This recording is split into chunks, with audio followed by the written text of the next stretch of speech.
Welcome back to Jersey Matters. I'm Larry Menti. We continue our conversation with the mayor of Atlantic City, Don Guardian, first Republican mayor in 40 years, we're saying. That's quite an accomplishment. It does show you that the people there want change. They do. It was tough, 10-1, Democrats to Republicans. So not a Republican Party. And if I got every Republican vote, I certainly wouldn't be sitting here with you today as mayor. You still lose. Let's talk about crime. That's what we left off with in Atlantic City. I remember not too long ago, 10, 15 years ago, maybe even 10 years ago, when crime in Atlantic City was the story. Horrible crimes. Tourists murdered just outside of the casinos. And there was a fear, not only in this country, but around the world, of going to Atlantic City because of the crime. That story's going away. Yeah, it is. And I can tell you not only the story of crime, but also of all the bad police stories. So, you know, whether you're talking about excessive force, the use of canines illegally. We got a police chief, luckily, that started when I started. Brand new police chief, completely revitalized the police department. His concept is partnering with the community to prevent crime. Everything from the new technology like spot shotter, which actually identifies within a second where a gunshot comes from, to putting body cameras on all the police officers, to deploying police officers where crime actually occurs, because you have a new computerized CAD system that actually tells you real time what's going on with the city, to cameras on the street. We have a whole new different police department. 2 years ago, the state was talking about taking over the Atlantic City Police Department because it had so many problems today where the people that people are watching in the state of New Jersey. Incredible decrease in crime just over the last year. But with that, what I'm even more proud, decrease in the number of internal affairs complaints, decrease in the use of force, which means we're doing a much better job partnering with the community. So we need a little time now because the perception of crime is still there. It really isn't. And I think in some cases... because nobody reports when good things are good. Yeah, you don't get, oh, look at it's amazing now. Yeah. It's only when things are bad that you're going to get the coverage. Right. But you have done a wonderful job. And I think myself and a lot of people have taken notice. I'd like to move on, if we can, to the budget. Yeah. You haven't released one yet. No, we haven't released a budget. So normally a town would release the budget in January or February. We applied for transitional aid with the state of New Jersey last year in 2014, and so we really don't approve a budget. We recommend a budget to City Council, and then City Council recommends a budget to the state of New Jersey. And it's the state of New Jersey that actually has to approve our budget. We have a monitor.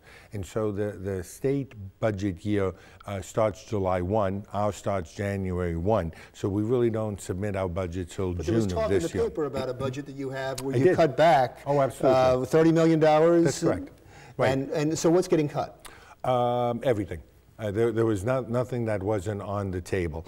We have what we call the very aggressive attrition. You know, everyone says, you know, layoffs is the plan, but what happens is you lay off the director, and because of civil service and seniority, he becomes an assistant director becomes a manager becomes assistant manager becomes something else, and eventually the last person you want to get rid of, the guy that actually takes the trash can and puts it in the sanitation truck, or the guy sweeping the street, or the guy cleaning the beach, is the guy you lose. So we have all of our contracts opened with unions. Everyone understands we cannot continue with the same benefits in retirement that we've offered in the past. And so it's brought a slew of people, 150 by February of this year alone, that are no longer working for us. And as we lose these people, we're not replacing them. And that's a director of public safety, that's a director of emergency manager, that's director of health and human resources. So it's not just the low-end jobs, these are high-paying jobs. So you're getting rid of a level of bureaucracy? Is that what you're getting rid of? Yeah, exactly. Yeah, we're very heavy in bureaucratic numbers. We'll have another 50 through attrition by the end of June. We'll still need probably about 150 in layoffs. And what I can tell you is, when you had the money, and that's what Atlantic City had, every year you built a hotel or a parking garage or a new casino, and so you're bringing in an average of 5 to 10 million new tax dollars in every year, and the city rose up and spent it.